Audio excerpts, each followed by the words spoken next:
Hey everyone, welcome to Replica World. आज हम पढ़ने वाले हैं हार्मोनल कंट्रोल ऑफ oogenesis के बारे में।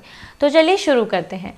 तो हार्मोनल कंट्रोल ऑफ oogenesis का मतलब ये है कि oogenesis में हार्मोन्स क्या रोल प्ले करते हैं।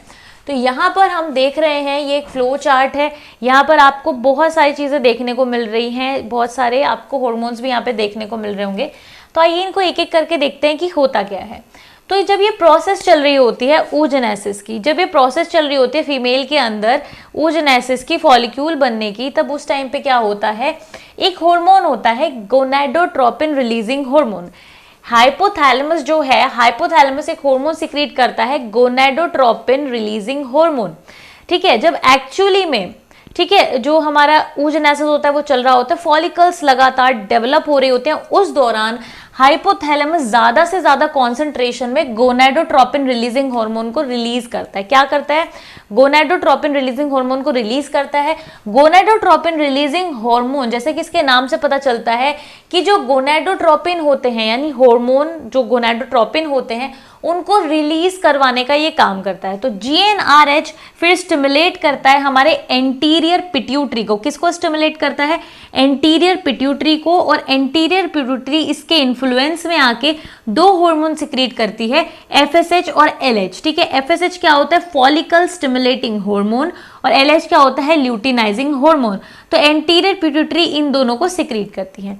सबसे पहले लेके चलते हैं FSH को कि FSH क्या करता है। तो जो हमारा FSH होता है यानी फॉलिकल स्टिमुलेटिंग हार्मोन, वो ओवरी पर एक्ट करता है। क्या करता है? ओवरी पर एक्ट करता है और वहां पर वो फॉलिकल्स की डेवलप होने में हेल्प करता है, फॉलिकल्स को मेच्योर होने में हेल्प करता है।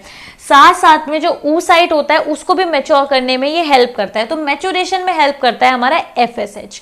ठीक है, तो इस तरीके से मैच्योरेशन में हेल्प करता है। फिर जब एक बार जो हमारी फॉलिकल होती है वो डेवलप होना शुरू होती हैं, तो हमें पता है कि उनमें ग्रेनुलोसा सेल की लेयर्स आती हैं और ग्रेनुलोसा सेल वेल डिफरेंशिएट हो जाते हैं।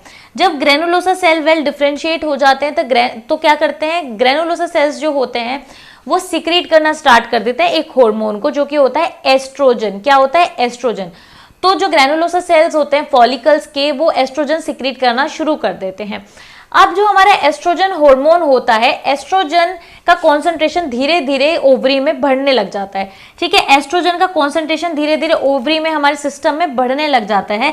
और एस्ट्रोजन का सिक्रीशन ज्यादा होने की वजह से, कॉन्सेंट्रेशन ज्यादा होने की वजह से क्या होता है, एंटीरियर पिट्यूटरी को स्टिमुलेशन मिलता है। एंटीरियर पिट्यूटरी स्टिमुलेट होती है और वो ज्यादा से ज्यादा LH सिक्रीट करती है। क्या सिक्रीट करती है? Luteinizing hormone.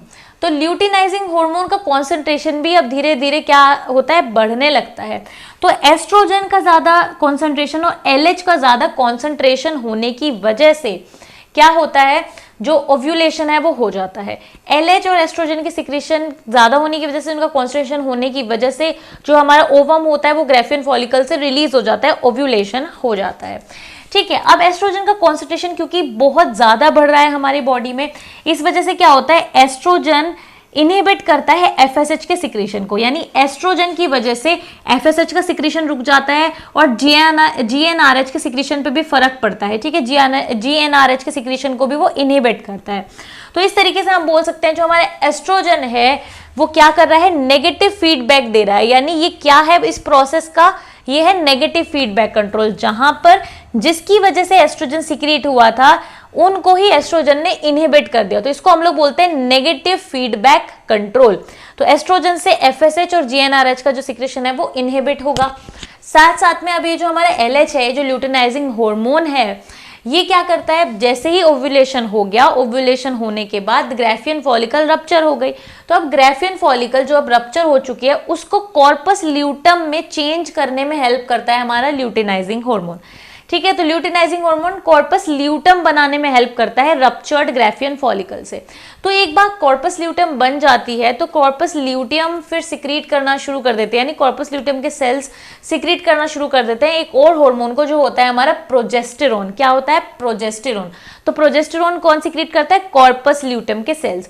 तो कॉर्पस ल्यूटियम जो है प्रोजेस्टेरोन सिक्रीट करना शुरू करता है और प्रोजेस्टेरोन का फंक्शन होता है कि वो यूट्रस को प्रिपेयर करता है, यूट्रस की लाइनिंग को प्रिपेयर करता है ताकि वो फर्टिलाइज्ड ओवम को रिसीव कर सके। ठीक है, फर्टिलाइज्ड ओवम को रिसीव कर सके, यानी स्पर्म के साथ जब फ्यूजन हो जाता है तो ओवम फर्टिलाइज हो जाता है तो उसको रिसीव कर सके। ठीक है, प्रोजेस्टेरोन इतना काम करता है। अब प्रोजेस्टेरोन का कॉन्सेंट्रेशन बढ़ने की वजह से जो LH होता है उसका जो कॉन्सेंट्रेशन होता है वो कम होने लगता है। क्यों? क्योंकि जो प्रोजेस्टेरोन होता है वो इनहिबिट करता है LH के सिक्रीशन को और GnRH के सिक्रीशन को। तो ये भी क्या हो गया, नेगेटिव फीडबैक कंट्रोल हो गया, क्योंकि यहाँ पर प्रोजेस्टेरोन सिक्रीट ही हो रहा था LH की वजह से और उसने ही फिर LH को इनहिबिट कर दिया। तो ये क्या हो गया, नेगेटिव फीडबैक कंट्रोल। तो प्रोजेस्टेरोन नेगेटिव फीडबैक कंट्रोल दिखाता है हमारे LH पर और GnRH पर, और एस्ट्रोजन दिखाता है हमारे FSH पर और और GnRH पे। तो इस तरीके से ये सब चीजें होती हैं। ठीक है, तो इस तरीके से होता है। तो अब ये जो सिस्टम था, ये हार्मोन्स का सिस्टम था कि किस तरीके से हार्मोन क्या रोल प्ले करते हैं और हार्मोन को फिर कंट्रोल किस तरीके से किया जाता है, यानी कि हार्मोन फिर कॉन्सेंट्रेशन हार्मोन का कम कैसे होता है, क्योंकि ये बहुत ज़्यादा ज़रूरी है कि कंट्रोल किया जाए। एक फीडबैक सिस्टम भी होना चाहिए, क्योंकि अगर ये नहीं होगा तो फिर अनलिमिटेड अमाउंट में हार्मोन सिक्रीट हो जाएंगे। ठीक है, अब फिर एस्ट्रोजन का भी धीरे धीरे जो होता है वो ऑलरेडी कम हो जाता है, क्योंकि कैफिन फॉलिकल तो क्या होता है, खत्म हो जाता है, रप्चर हो जाता है। ठीक है, तो एस्ट्रोजन कॉन्सेंट्रेशन अपने आप ही कम होने लगता है। साथ में कॉर्पस ल्यूटम जो प्रोजेस्टेरोन बना रहा था, अब वो जो सेल्स थे जो कि प्रोजेस्टेरोन बना रहे थे वो भी डीजनरेट होना शुरू हो जाते हैं और फिर कॉर्पस ल्यूटम चेंज हो जाता है कॉर्पस एल्बिकन्स में। ठीक है, तो कॉर्पस एल्बिकन्स में चेंज होता है तो सेल्स डीजनरेट होता है, जिस वजह से प्रोजेस्टेरोन भी सिक्रीट होना बंद हो जाता है। धीरे धीरे सिस्टम में प्रोजेस्टेरोन का कॉन्सेंट्रेशन भी कम हो जाता है। तो इस तरीके से ये पूरे इवेंट्स होते हैं जिसमें कि हार्मोन्स जो होते हैं एक इंपॉर्टेंट रोल प्ले करते हैं हमारे oogenesis प्रोसेस में। तो इस तरीके से ये प्रोसेस हमारी कंप्लीट हो जाती है। मैं उम्मीद करती हूँ कि ये वीडियो आपको अच्छी लगी होगी। अगर अच्छी लगे तो लाइक करें, शेयर करें और एप्लिका वर्ल्ड को सब्सक्राइब करें।